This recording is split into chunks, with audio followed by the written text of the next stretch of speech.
Hi, my name is Jacob Alonso, and this is my reading of the Declaration of Independence. The unanimous declaration of the 13th United States of America, when in the course of human events it becomes necessary for one people to dissolve the political bands which have connected them with another, and to assume among the powers of the earth the separate and equal station to which the laws of nature and of nature's God entitle them. A decent respect to the opinions of mankind requires that they should declare the causes which impel them to the separation. We hold these truths to be self-evident, that all men are created equal, that they are all endowed by their Creator with the certain unalienable rights, that among these are life, liberty, and pursuit of happiness, that to secure these rights, governments are instituted among men, deriving their just powers from the consent of the governed, that whenever any form of government becomes destructive of these ends, it is the right of the people to alter or to abolish it, and to institute new government, laying its foundation in such principles and organizing its powers in such form as to them shall seem most likely to affect their safety and happiness. Prudence indeed will dictate that governments long established should not be changed for the light and transient causes, and accordingly all experience hath shown that mankind are more disposed to suffer,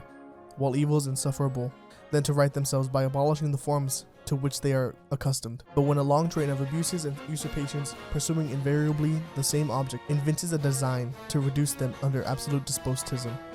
it is their right, it is their duty to throw off such government, and to provide new guards for their future security. Such has been the patient sufferance of these colonies, and such is now the necessity which constrains them to alter their former systems of government. The history of the present King of Great Britain is a history of repeated injuries and usurpations, all having in direct object to the establishment of an absolute tyranny over the states. To prove this, let facts be submitted to a candid world. He has refused his assent to laws, the most wholesome and necessary for the public good. He has forbidden his governors to pass laws of immediate and pressing importance unless suspended in their operation till his assent should be obtained, and when so suspended, he has utterly neglected to attend them. He has refused to pass other laws of the accommodation of large districts of people, unless those people would relinquish the right of representation in the legislature, a right inestimable to them and formidable to tyrants only. He has called together legislative bodies at places unusual, uncomfortable, and distant from the depository of their public records, for their sole purpose of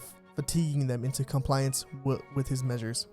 He has dissolved representation houses repeatedly for opposing with manly firmness his invasions and the rights of people. He has refused for a long time, after such dissolutions, to cause others to be elected, whereby the legislative powers, incapable of annihilation, have returned to the people at large for their exercise, the state remaining in the meantime exposed to all the dangers of invasion from without and convulsions. He has endeavored to prevent the population of these states, for that purpose obstructing the laws of naturalization of foreigners, refusing to pass others to encourage their migration hither, and raising the conditions of new appropriations of lands. He has obstructed the administration of justice by refusing his assent to laws for establishing judiciary powers. He has made judges dependent on his will alone for the tenure of their offices and the amount of payment of their salaries. He has erected a multitude of new offices and sent hither swarms of officers to harass our people and eat out their substance. He has kept among us, in times of peace,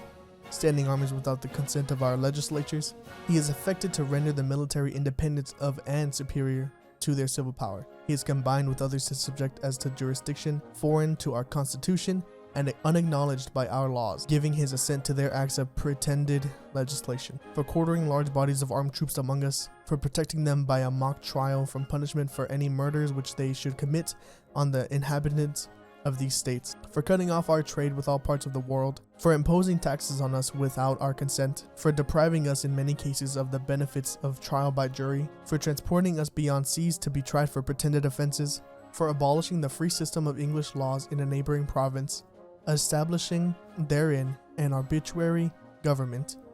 and enlarging its boundaries so as to render it at once an example and fit instrument for introducing the same absolute rule into these colonies, for taking away our charters, abolishing our most valuable laws, and altering fundamentally the forms of our governments, for suspending our own legislatures and declaring themselves invested with power to legislate for us in all cases whatsoever. He has abdicated government here by declaring us out of his protection and waging war against us. He has plundered our seas, ravaged our coasts, burnt our towns, and destroyed the lives of our people. He is at this time transporting large armies of foreign mercenaries to complete the works of death, desolation, and tyranny, already begun with the circumstances of cruelty and perfidy scarcely paralleled in the most barbarous ages and totally unworthy the head of a civilized nation. He has constrained our fellow citizens taken captive on the high seas to bear arms against their country, to become the executioners of their friends and brethren, or to fall themselves by their hands. He has excited domestic insurrections amongst us, and has endeavored to bring on the inhabitants of our frontiers, the merciless Indian savages, whose known rule of warfare is an undistinguished destruction of all ages, sexes, and conditions. In every stage of these oppressions, we have petitioned for redress in the most humble terms. Our repeated petitions have been answered only by repeated injury.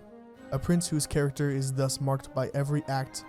which may define a tyrant is unfit to be the ruler of a free people. Nor have we been wanting in attentions to our British brethren. We have warned them from time to time of attempts by their legislature to extend an unwarrantable jurisdiction over us. We have reminded them of our circumstances of immigration and settlement here. We have appealed of their native justice and magnanimity, and we have conjured them by the ties of our common kindred to disavow these usurpations, which would inevitably interrupt our connections and correspondence. They too have been deaf to the voice of justice and consanguinity. We must therefore acquiesce in the necessity which denounces our separation, and hold them as we hold the rest of mankind, enemies in war, in peace, friends. We therefore, the representatives of the United States of America, in General Congress assembled, appealing to the Supreme Judge of the world for the rectitude of our intentions, do in the name and by authority of the good people of these colonies solemnly publish and declare that these united colonies are, and of right ought to be, free and independent states, that they are absolved from all allegiance to the British Crown, and that all political connections between them and the state of Great Britain ought to be totally dissolved, and that as free and independent states they have full power to levy war, conclude peace, contract alliances, establish commerce, and to do all other acts and things which independent states may of right do. And for the support of this declaration, with a firm reliance on the protection of divine providence, we mutually pledge to each other our lives, our fortunes, and our sacred honor. Thank you.